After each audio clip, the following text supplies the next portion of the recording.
Snark squad. Babes, we really need to start with the cheers, like to women everywhere, because babes, you are all frankly beautiful goddesses, period. So I am literally clinking my glass to yours right now. Like, we absolutely love to I see. need to talk because right now, who is your favorite woman in pop culture?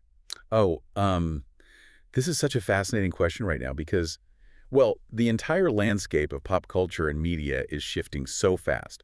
I mean, my favorite woman in pop culture right now is actually a reality TV villain. Wait, a villain? Are you Hear serious? me out. I won't drop her name because, honestly, he transcends names at this season of her career. But she is the one currently manipulating her entire cast on, a certain network we watch religiously. Oh my God, I know exactly who you mean. She is a walking toxicity hazard. I mean, the reason I obsess with her isn't because she's a good person. She definitely isn't. But from a, analytical game theory standpoint, she is a Machiavellian genius. She understands the assignment of reality television better than anyone else. But she ruins lives. Like, she is so mean. Right, but she knows that in the modern attention economy, chaos is the only real currency. She's actively producing the show from within the show, securing her contract for next season, while everyone else is, playing checkers. I have to respect the strategic hustle. I completely disagree, and I am genuinely fascinated by how differently we view this. I literally cannot with your cold, strategic heart right now. I'm just appreciating the apex predator keeping the machine running. Mm. So who is your pick? Well, for me, emotionally, I am fully invested in the reality star who just finally, after years of being gaslit and manipulated, stood up for herself. You know exactly who I'm talking about. Oh, yeah, the glow-up. The ultimate glow up, the one who just packed her bags, looked her cheating, manipulative partner in the eye, and basically set his entire carefully curated life on fire on national television. I was on the edge of my seat. It was definitely good TV. It was the most empowering, beautiful display of boundary setting I've ever witnessed. She took all that pain, and instead of shrinking, she weaponized it. She is thriving, her brand deals are astronomical, and she left him in the dust. That is the energy I am manifesting for all of us. Okay, I see your point. The psychology of watching a woman reclaim her agency is incredibly powerful. But you have to admit, my villain is the reason your heroine even had a storyline this season. Ugh, do not give her credit for that. I mean, without the antagonist creating the friction, there is no hero's journey. It's a symbiotic ecosystem of mess. We are looking at this from two completely different planets, but I love it. Let's get into something else that connects to this whole theme of faking it till you make it. Because we did something before recording. We opened a bottle of wine.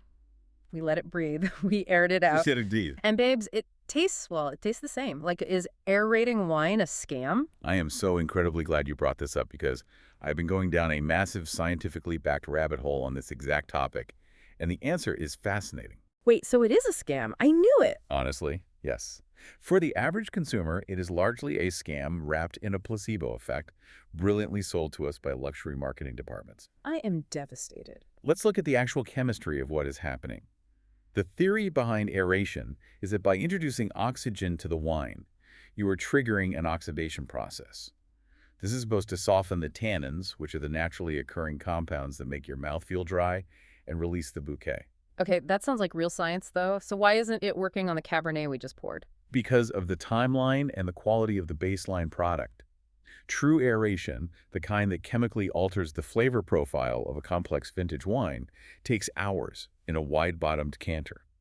We've been conditioned to believe that pouring $15 table wine through a little plastic funnel is going to miraculously age the wine in 3 seconds. Exactly. But if it is basically a placebo, why does every single Bravo housewife have a $500 aerator permanently affixed to their kitchen island? Pure luxury signaling. I feel completely betrayed by wine culture. Like, every time I watch these women host a dinner party, there is some massive, elaborate crystal decanter or a high-tech aerator that looks like a literal spaceship part. Right, it's totally performative. They make such a huge deal out of letting it breathe.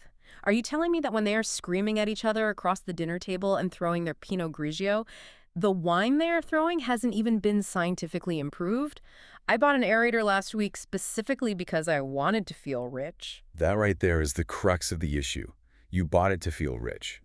The sociologist Thorstein Veblen coined the term conspicuous consumption over a century ago, and it applies perfectly here. Conspicuous consumption. I love that. It's about demonstrating that you have the time, the disposable income, and the elite knowledge to perform these arbitrary rituals. It screams, "I am sophisticated and my palate is refined." It is a prop.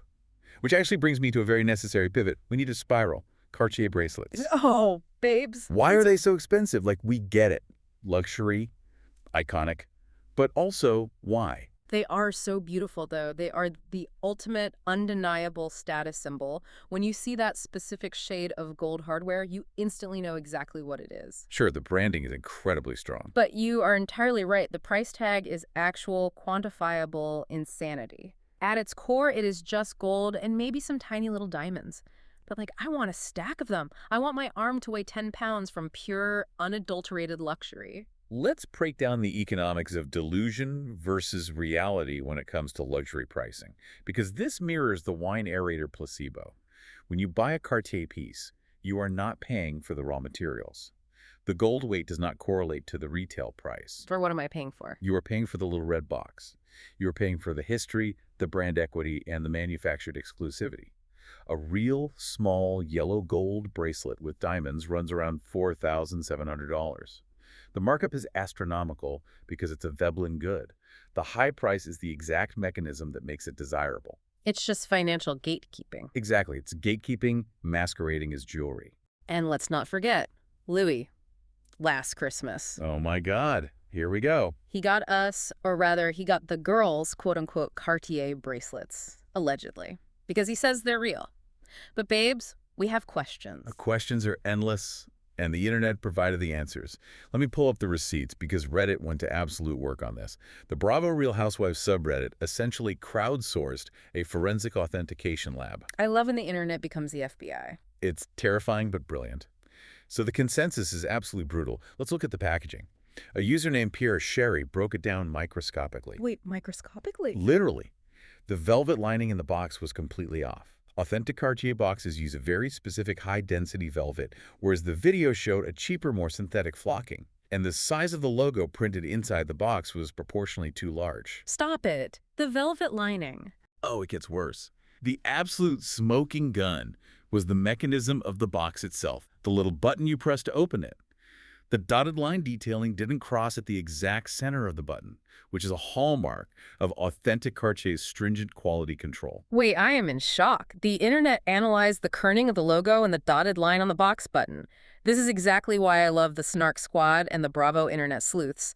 We do not miss a single microscopic detail. It gets even deeper into the supply chain of fake luxury.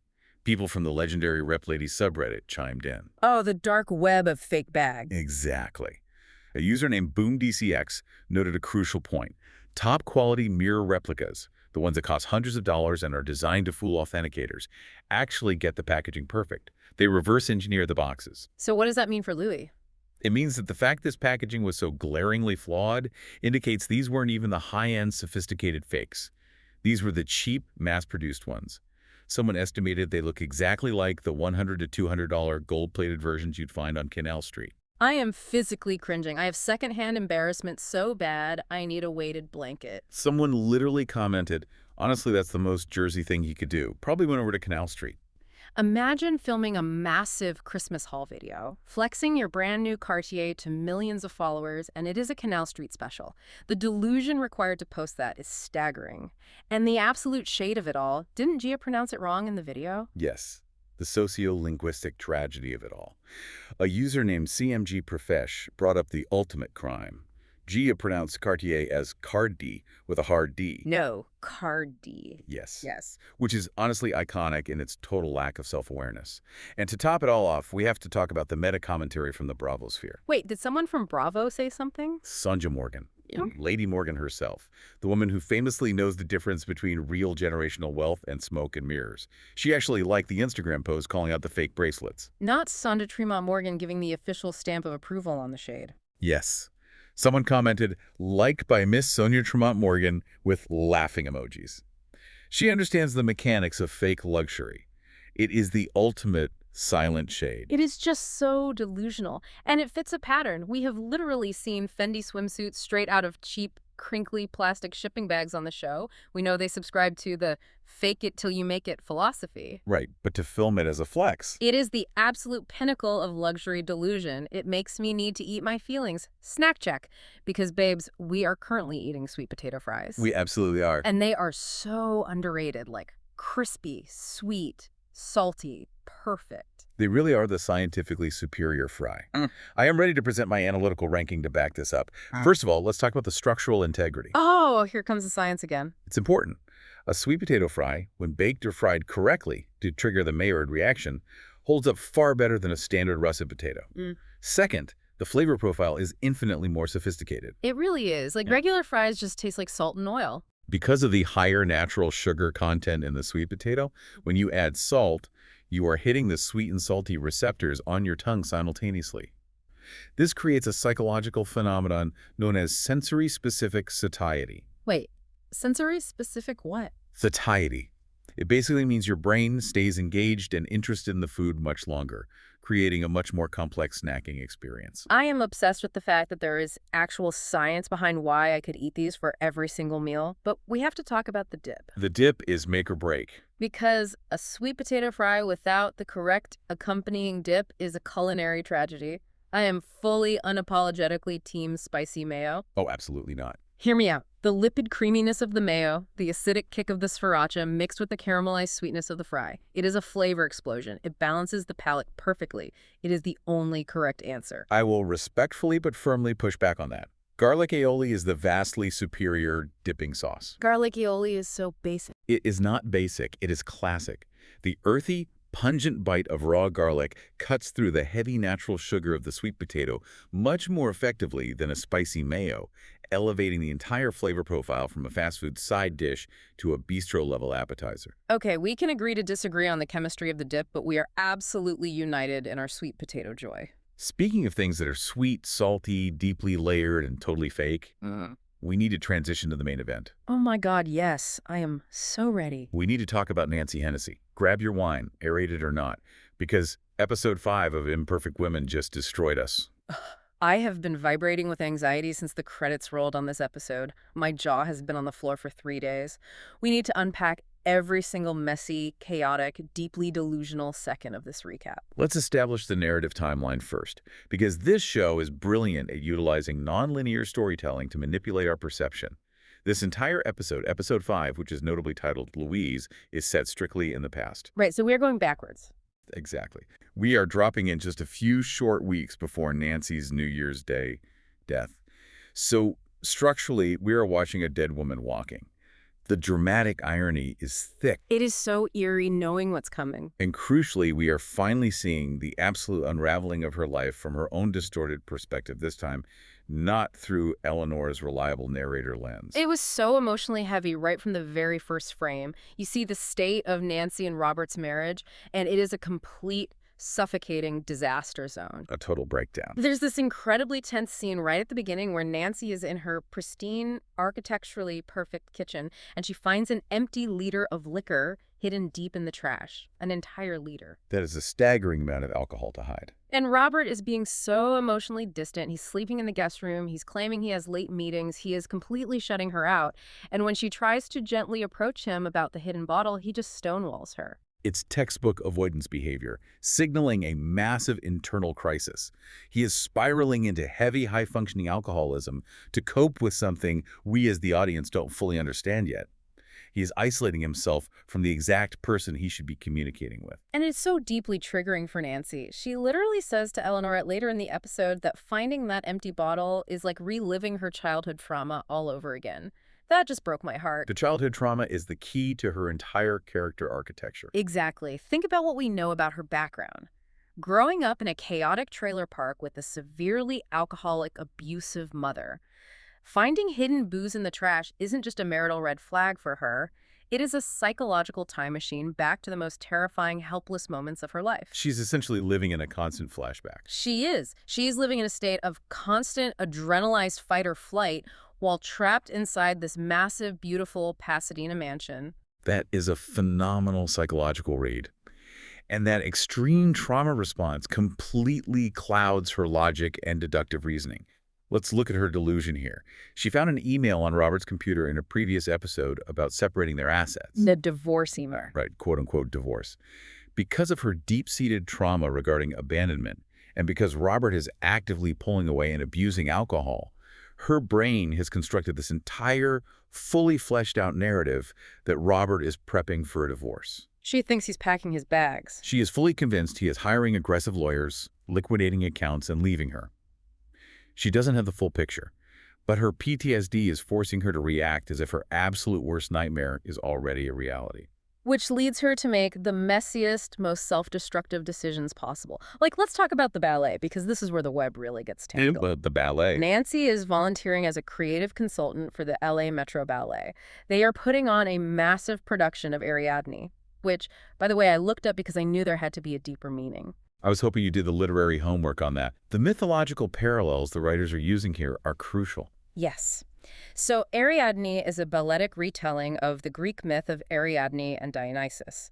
And the production we see them rehearsing revolves entirely around the psychological process leading to madness. Oh, that's incredibly on the nose. Wait, it gets better.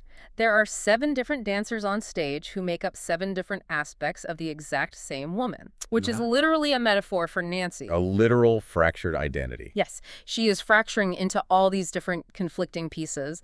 The perfect, compliant society wife, the traumatized, fearful child, the ambitious career woman, and eventually the reckless mistress. It's brilliant, heavy-handed foreshadowing. And this high-pressure ballet setting is where the biggest piece of the season's puzzle finally drops. The big reveal. Nancy, playing the role of the benevolent, wealthy savior friend, decides to help out Mary's underemployed husband, Howard. And the dynamic there is so incredibly shady. Nancy even says to Mary at the beginning of the episode that she wasn't in the headspace to, quote, babysit anyone's underemployed husband. The sheer condescension. She views Howard as this pathetic, emasculated charity case until the name drop. This is the moment I actually gasped and sat up on my couch. Me too. I lost my mind. They are at rehearsal. The ballet director, Phil, who's played flawlessly by Cheyenne Jackson, gives the most unhinged, chaotic energy imaginable. Nancy is talking to him, and Howard is standing right there. And Howard tells Nancy that Phil keeps calling him the wrong name. He keeps calling him David. He says Phil keeps calling him David. I was screaming. I literally paused my television, stood up, and just stared at the wall. We knew the mysterious guy Nancy was having an affair with all season was named David. We spent 4 entire episodes analyzing theories, thinking David was the random bartender from the New Year's party or someone from her past. But no, the director is just a massive, raging cokehead. Howard literally calls him a champion snowblower because his brain is so perforated from the devil's dandruff that he literally cannot remember Howard's actual name. He just defaults to calling him David. The analytical satisfaction of that narrative puzzle piece clicking into place was immense. It was beautifully plotted. But the interpersonal implications are horrifying. David is Howard. Nancy was having a passionate, secret affair with Howard, her best friend's husband. The man she claimed to pity. It is the ultimate unforgivable betrayal. I was spiraling, trying to comprehend the logistics of the deceit. How do you look Mary in the eye? How do you sit in her living room, drink her coffee, hold her hand, knowing you are actively sleeping with her husband in dressing rooms? It requires a level of compartmentalization that borders on sociopathy. But the show does this brilliant, subtle job of showing us exactly how she gets to that point of moral compromise. It doesn't happen overnight. It's a slow erosion of boundaries. Right. It's a slow burn, heavily fueled by mutual trauma, and a desperate need for validation. Let's look at the photo shoot scene at Davide's flat. Oh, the painting scene. That was so tense. Nancy commissioned a very expensive portrait for her and Robert's anniversary. She's talking to the artist Davide, and she explicitly says she wants the painting to be less safe. But the moment he actually starts photographing her physical scars, she completely shuts down. She covers up immediately. Her body language completely changes. Right. She gets incredibly self-conscious. She intellectually wants to be dangerous and seen, but she's terrified of actual emotional vulnerability. The backstory of those scars is a literal horror movie. Kate Mara did a brilliant interview breaking down her character, and she talked about how returning to the ballet world is a massive psychological trigger for Nancy. Because it represents everything she lost. Yes, it's exhilarating because it represents her lost passion, but it brings up all this terrifying trauma. Her physical scars are from a catastrophic car accident. When she was a teenager, she intentionally sped and crashed the car she was driving while her mother was passed out drunk in the passenger seat. And the reason she crashed the car is the darkest part. Exactly. Because right before she got in that car, she had just slept with her mother's abusive boyfriend, Scott. It is an overwhelming, suffocating amount of psychological baggage to carry. And we see Scott blowing up her phone with text messages in the present timeline. He is actively harassing her. It is so chilling. But the crucial, devastating detail is that Nancy admits to Howard later that she was the one who reached out to Scott first. After decades of silence, she poked the bear. Which is just heartbreaking to me. It raises a major analytical question that we need to debate. Is Nancy actually a victim here, or is she deeply addicted to self-sabotage? She seems to actively crave the chaos and destruction that defined her youth. How can you even ask that? Of course she is a victim. You cannot blame her for how her complex PTSD manifests. I'm not blaming her, I'm just analyzing the behavior pattern. But she was a vulnerable teenager when Scott abused her. The power imbalance was completely skewed and predatory. When you grow up in an environment where abuse, instability, and chaos are normalized, clinical psychology tells us that survivors subconsciously seek out those exact same conditions in adulthood. Because it feels familiar to her nervous system. Yes, it feels like home. She reached out to him in a moment of extreme, desperate weakness because her marriage to Robert was falling apart and she felt entirely invisible. It is messy, yes, it is destructive, yes, but it is a survival coping mechanism. I hear your emotional defense, and I agree the origin of her trauma is valid and tragic. Thank you. She is suffocating in the sterile, emotionally vacant, wealthy life with Robert, and she is thrashing around gasping for air. But as an adult, her unmanaged coping mechanisms are actively destroying everyone in her orbit. Which brings us to the actual seduction of Howard. The evolution of their affair is fascinating from a psychological standpoint. Because Phil, the director, doesn't just call Howard the wrong name. He also calls Nancy the wrong name. He casually refers to her as Louise. Hence the title of the episode. Exactly. So David and Louise become these convenient alter egos. It allows them to step outside of their failing, disappointing marriages and role-play as entirely different, unburdened people. It starts so innocently, which is what makes the grooming aspect of it so insidious. Howard buys her a new, beautiful sketch pad because he noticed hers was full. And he addresses the card inside to Louise. It's incredibly thoughtful. Her own husband, Robert, isn't noticing a single thing about her emotional state, but Howard is paying acute attention. And then there's the bathroom scene, which is the turning point. That was painful to watch. Nancy accidentally spills coffee on herself and goes to clean up. While she's in there, she looks in the trash can and sees her lookbook, the creative, historical ideas she worked so hard on for the ballet, literally thrown in the garbage by Phil.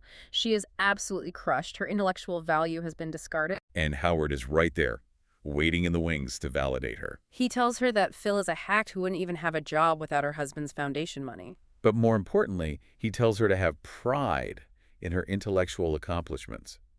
He calls her a firestarter who hides behind a veneer of Pasadena respectability. He sees the messy, intelligent, passionate woman underneath the wealthy socialite armor. He explicitly tells her she's smarter than Robert. He is strategically feeding her ego exactly when it is starving. And then the hookup finally happens. They stay late after a grueling tech rehearsal. Nancy opens a bottle of really expensive wine. They are drinking, the theater lights are low, it's highly atmospheric. Howard gets up on the stage and clumsily tries to dance. Nancy gets up to show him how a real ballerina commands the stage. But because she hasn't danced in years and is wearing the wrong shoes, she trips and severely hurts her ankle. It's a very calculated, pivotal moment of physical vulnerability. Howard gets her ice. He takes on the role of the caretaker. And that is exactly when the floodgates open and she trauma dumps. She tells him everything. About the horrific car crash, about Scott, about sleeping with her mother's abuser. She admits the darkest part of herself, that she actually liked the danger of it. She needed it to feel alive. And Howard doesn't judge her or pull away. He leans in, manipulates the psychology of the moment, tells her he thinks she knows exactly why she reached out to Scott again, and then he kisses her. And they sleep together right there on the floor of the dressing room. I have to bring up the Reddit analysis on this specific scene because the audience reaction was intensely divided. They were absolutely roasting it. Wait, really? Roasting the hookup? Oh, heavily. A user named Constant Compromise pointed out that the dialogue in this episode felt incredibly stilted and theatrical. And multiple people, including Clo3B, called out Corey Stoll's acting choices here. Oh, poor Corey Stoll. They said his predator energy came entirely out of nowhere. One second, he is this bumbling, supportive, beta male academic, and the literal next second, he is trauma bonding, analyzing her psychology, and initiating sex with his wife's vulnerable best friend. It gave the audience serious emotional whiplash, but honestly, I think that predator energy was always lurking there. You think so? Yes, he was just expertly hiding it under a nice guy, elbow patch sweater aesthetic. The way he manipulated her momentary physical and emotional vulnerability was gross. It was definitely opportunistic. But the tension ramps up so fast after that dressing room scene, because now they're having a full-blown reckless affair, sneaking around to cheap hotels, and Nancy has to actively face Mary, which leads us to the dinner party from hell. This scene is a masterclass in staging uncomfortable, high-stakes television. The awkwardness was suffocating. It's Nancy, Robert, Mary, and Howard. They are at Mary and Howard's modest house. Mary and Howard's teenage kid, Marcus, who we know is in serious legal trouble, is doing a goofy karaoke performance in the living room. It should be a cute domestic moment. But Robert is sitting on the couch, absolutely killing a giant, heavily poured glass of wine. He is aggressively, visibly intoxicated, and the energy he is radiating is toxic. And Robert decides this is the perfect captive audience to pull a massive, humiliating power move. He tells Howard and Mary that his close friend, Jay Michaels, who is a major, high-priced power lawyer, owes him a personal favor. Right. He loudly offers to have Jay represent their son Marcus completely for free. Analytically, it's a fascinating sociological play, isn't it? 100%. On the surface, it looks like an altruistic, generous gesture from a wealthy friend. But underneath, it's entirely about establishing alpha dominance. Robert feels completely out of control in his own professional and financial life, so he tries to play the wealthy savior to the underemployed friend to publicly assert his superiority. But Howard, surprisingly, declines the offer. He sets a firm boundary. He says he wants to handle his son's legal problems himself. Which is a huge blow to Robert's ego. And when Nancy tries to gently defend Howard and tells Robert to respect their parenting boundaries, Robert turns to his own wife in front of her best friend and flat out tells her she sounds stupid. That was brutal. Babes, my jaw physically dropped. The sheer disrespect. Nancy is so humiliated she literally flees to the kitchen. And who follows her? Howard. Howard comes in, gently grabs her hand to comfort her, and the physical intimacy is palpable. And then Mary walks right into the kitchen. My heart stopped. It was so close to blowing up right there. The tension was insane. It's a psychological pressure cooker. And the pressure finally, spectacularly explodes, not with the revelation of the affair, but with the massive financial twist that recontextualizes the entire season. Oh my God, the family dinner. We get to the high-stakes family dinner with Robert's intimidating father, R.L. Hennessy, his sister Kit, and the fixer, Harlan. I was so incredibly invested in this dinner scene. Nancy walks in completely terrified. She thinks she is walking into a formal family dinner where Robert is finally going to ambush her and ask for a divorce in front of his powerful father. She is braced for the ultimate impact. But then his sister Kit just drops a nuclear bomb of financial truth. Robert wasn't cheating on her. Robert wasn't planning on leaving her. The breakdown of Nancy's entire delusional framework is incredible to watch. The truth is revealed. Robert convinced his father, R.L., to invest 20% of their massive family holdings into a specific company. But the company turned out to be a fraudulent, massive debt trap. A steaming pile of debt, as they elegantly called it. The entire Hennessy empire was facing a catastrophic SEC investigation, a total financial bloodbath. And Harlan, acting as the brilliant legal chess player, managed to save them from the SEC, but the personal cost was astronomical. Robert had to liquidate his entire personal trust fund to pay off the angry investors to avoid a massive class action lawsuit. So all the money is gone. Robert's immense personal wealth is entirely gone. Everything they spend from now on has to go through his terrifying, controlling father. And the email Nancy found. The devastating email about separating their assets that triggered her entire spiral. One she thought was for a divorce. It was standard, aggressive asset protection. Robert was secretly drafting legal papers to stash whatever settlement money Nancy had into an untouchable offshore account so his father couldn't seize it to pay off the debts. He was desperately trying to protect her financial future. He assumed that because he lost his trust fund, she would inevitably leave him. He looked at her and said, I'm not the guy who rescued you anymore. That line was devastating. I was openly crying during the scene. Kate Mara's insight into the character dynamic was so incredibly spot on. Robert is a man defined entirely by his generational wealth. In his elite Pasadena world, your bank account is your only actual worth.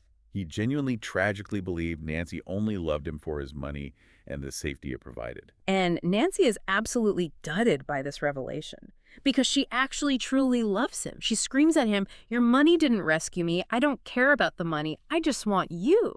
And the deep, tragic irony of the show is that Nancy realizes in that exact devastating moment that she has blown up her entire life for absolutely nothing. For literally nothing. She cheated on a man who was actively, secretly trying to save her.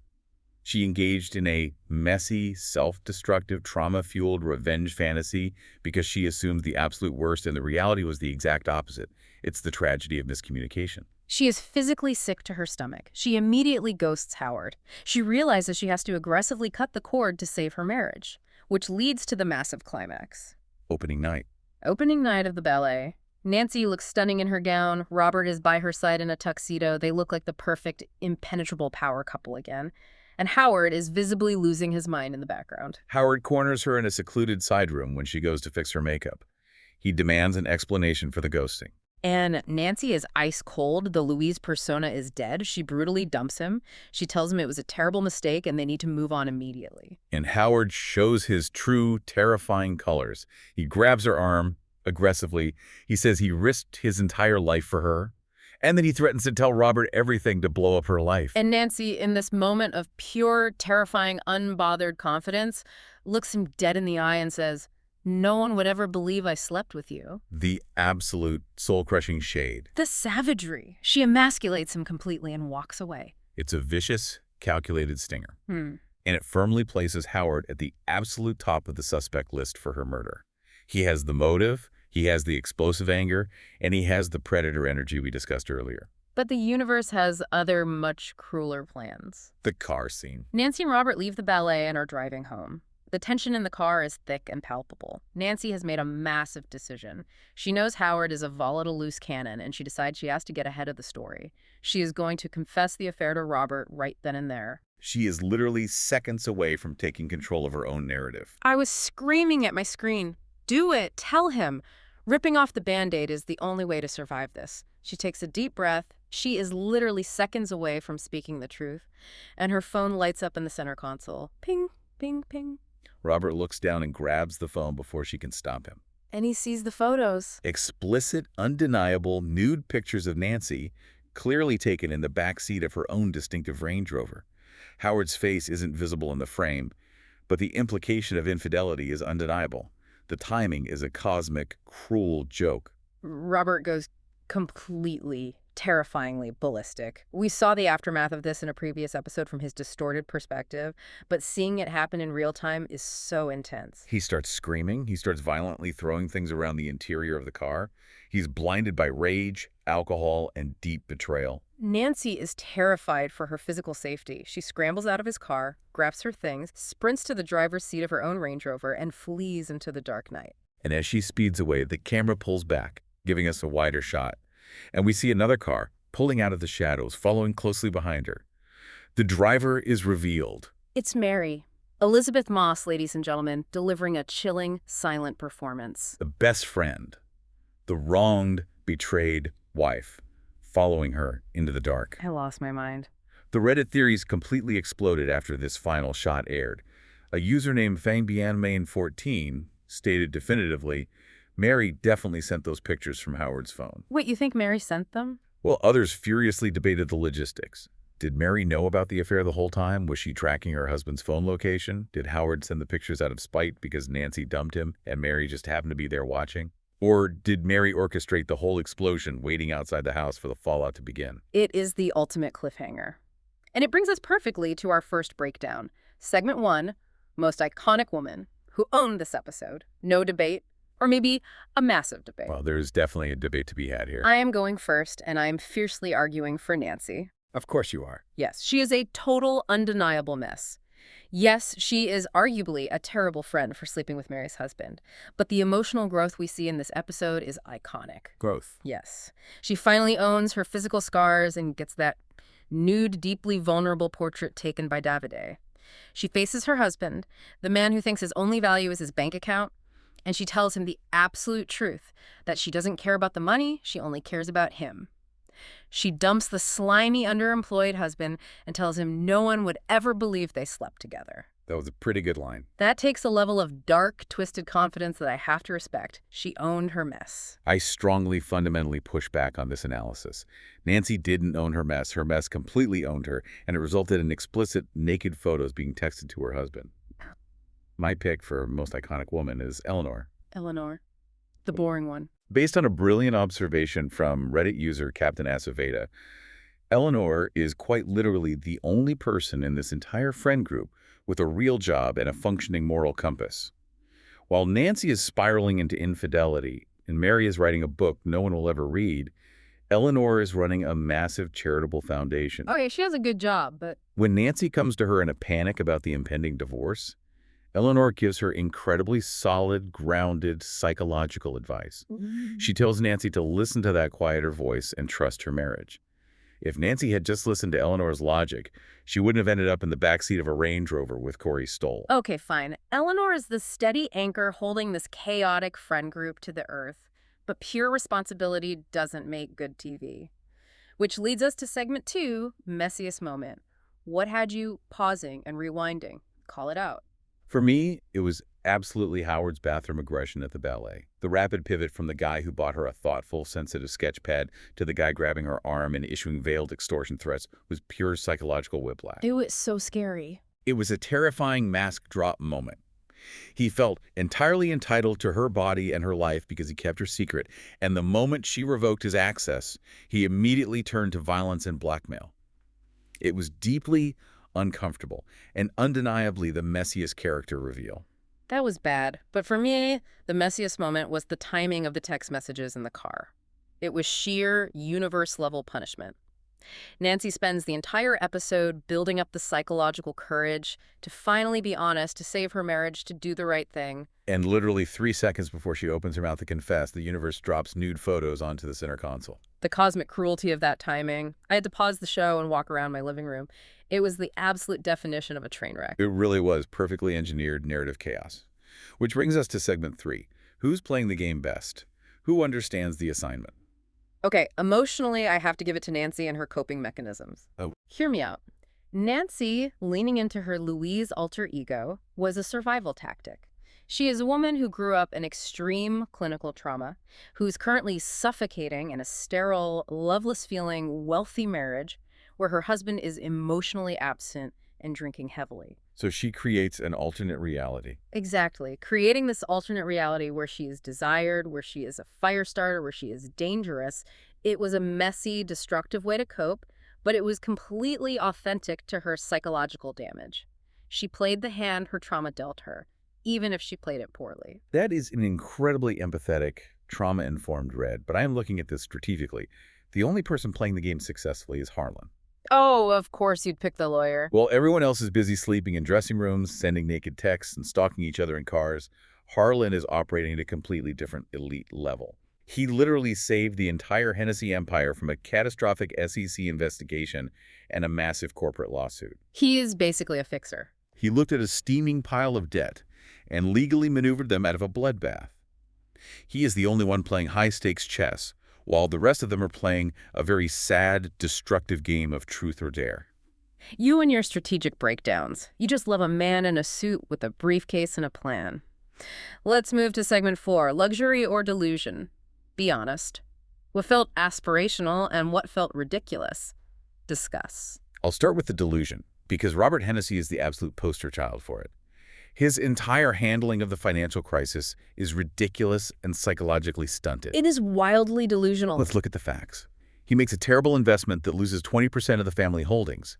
Instead of communicating with his wife like an adult partner, he secretly drafts divorce papers to hide assets offshore, completely alienates her, starts drinking a liter of liquor a day, and operates under the absurd assumption that she only loves him for his trust fund. He created the problem. His complete inability to communicate creates the exact toxic environment that pushes his wife into an affair.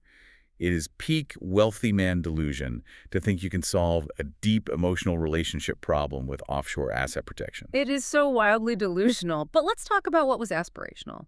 Because the wealth on this show is dripping off the screen. The house is alone. But the most aspirational thing to me was the painting.